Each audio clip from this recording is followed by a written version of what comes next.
Big data in health in emergency situations.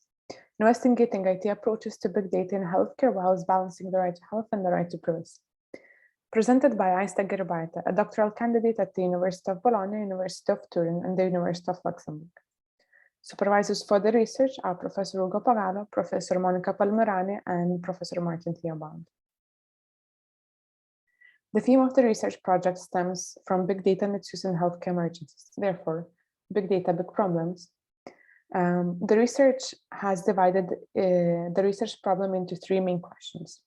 First, how is big data conceptualized and what is its relationship with digital health technologies and healthcare emergencies? In this respect, we consider what is big data, what is considered as a healthcare emergency, and how is it related to the state of emergency? What are digital health technologies? Second, to what extent the current and proposed EU regulatory initiatives are able to address the balance of the right to privacy, data protection, and the right to health considered in such technologies?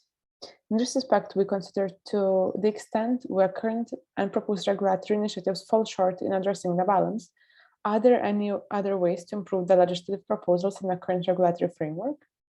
Further, considering the specific nature of the COVID-19 pandemic, and that the rights to health and the right to privacy ought to be balanced also in sensitive situations such as healthcare emergencies, what if in any situation where privacy is violated, it may be that all things considered, the violation is outweighed by equitably distributed benefits in some instances. Ultimately, what is the role of standards and certifications considering the risk to privacy and data protection in technologies for health emergencies? The research is positioned in the intersection of digital health technologies and law, whereas the legal part of the research looks at the EU regulatory framework applicable to privacy and data protection for digital health technologies, with case studies taken from several jurisdictions, including both EU member states and non-EU member states. The methodology for the research is divided into 5 packages. First, setting research context and background using descriptive, comparative, explanatory methods. Second, exploring the basic concepts of big data, health technology, and digital health technology and health emergency using comparative and explanatory methods. Third, work package explores regulation of big data in healthcare, human rights context, EU strategy for healthcare data, regulation on serious cross-border threats to health, the GDPR, DMDR, DENIS, and the AI Act. Work packages 4 and 5 then deal with an analysis of health technology for emergencies, between private and public healthcare emergencies, and balancing of the right to privacy and the right to health in big data-powered applications and health IUE with self-regulation tools such as certifications and common standards. For research purposes, digital health technologies used for emergencies are grouped based on functionality and scenarios they used in. Other authors categorize applications by the actors involved.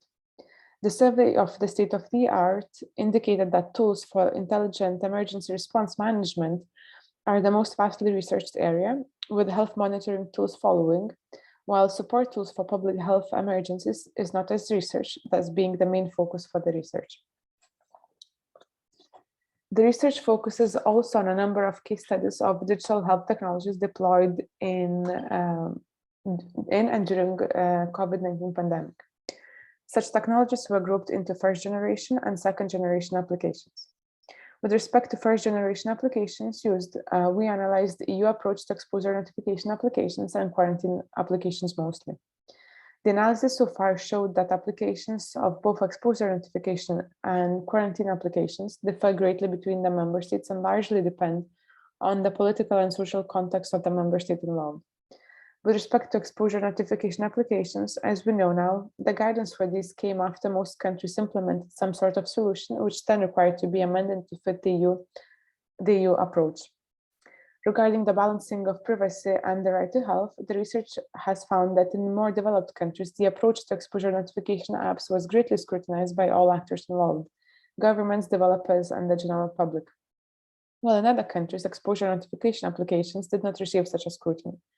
In fact, there's a great difference in the information available between, for example, Italy or France, and the applications used in these countries, and those, for example, in countries such as Poland. Especially in the case of Poland, its introduced application BISTEM is considered as one that potentially breaches fundamental rights and freedoms due to the technologies used by the application itself, those being facial recognition and the constant GPS tracking of individuals. With respect to second-generation tools, the research takes a look at proofs of vaccinations, or as known in the EU, the digital green certificate. The eHealth network has established guidelines for the proofs of vaccinations that aim at establishing an EU-wide interoperability framework for such technology. Such guidelines were adopted by the member states with the support of the Commission in late January 2021, and can be described as the first coordinated response by the EU towards a pan-European solution for proofs of vaccinations in a digital format. However, some scholars argue that EU guidelines did not address ethical and legal considerations, as some vaccination certificates may lead to direct or indirect discrimination of individuals and groups of individuals. With respect to the regulatory framework surrounding digital health technologies, privacy, data protection, and healthcare emergencies, the regulatory landscape is a piecemeal. For example, the GDPR and the Cybersecurity Act are prerequisites for digital health technologies that qualify as medical devices and that can be used for healthcare emergencies. Thus such co-requisite approach effectively creates a co-regulatory approach to some of the digital health technologies. On the other hand, technologies that do not qualify as medical devices do not require certification under the MDR and are subject to less stringent regulations. This is particularly important as for the examples used before, such as for COVID-19 applications, which were not considered medical devices, nonetheless they dealt with sensitive health data.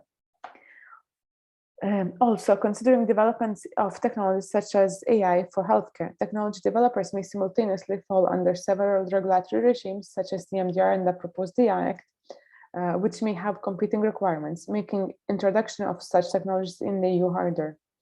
At the same time, these competing requirements may affect privacy and data protection of persons using such technologies, as in certain cases, security of a medical device may outweigh privacy and data protection requirements. This is particularly relevant for such medical devices that have an imminent effect on the individual's health, such as defibrillators. In this respect, the medical devices regulation and its supporting documentation can serve as a great example that allows ensuring prevention and data protection in digital health technologies in general. The MDR provides a set of harmonized minimum safety and performance requirements for such technology developers that include IT security requirements, such as IT security and information security, where the focus lays with the safety and effectiveness of the device, where any risks are weighed against the benefits to the patient, and which are compatible with a high level of protection of health and safety, taking into account state-of-the-art. What is interesting here is that risks related to data and system security are specifically mentioned within the scope of the risk management process, in order to avoid any misinterpretation that a separate process would be needed to manage security risks related to medical devices. In this respect, data protection and privacy are further ensured in medical devices through its design and manufacturing practices. Measures required here include protection against unauthorized access, establishment of risk control measures, or the identification of threats and vulnerabilities. Further requirements include establishing minimum IT security measures in accordance with, for example, the NIS directive. All of these measures are supported via regular update of the state-of-the-art technologies, provide an extensive guidance of data protection and cybersecurity requirements for medical devices that ensure a higher level of data protection and user privacy.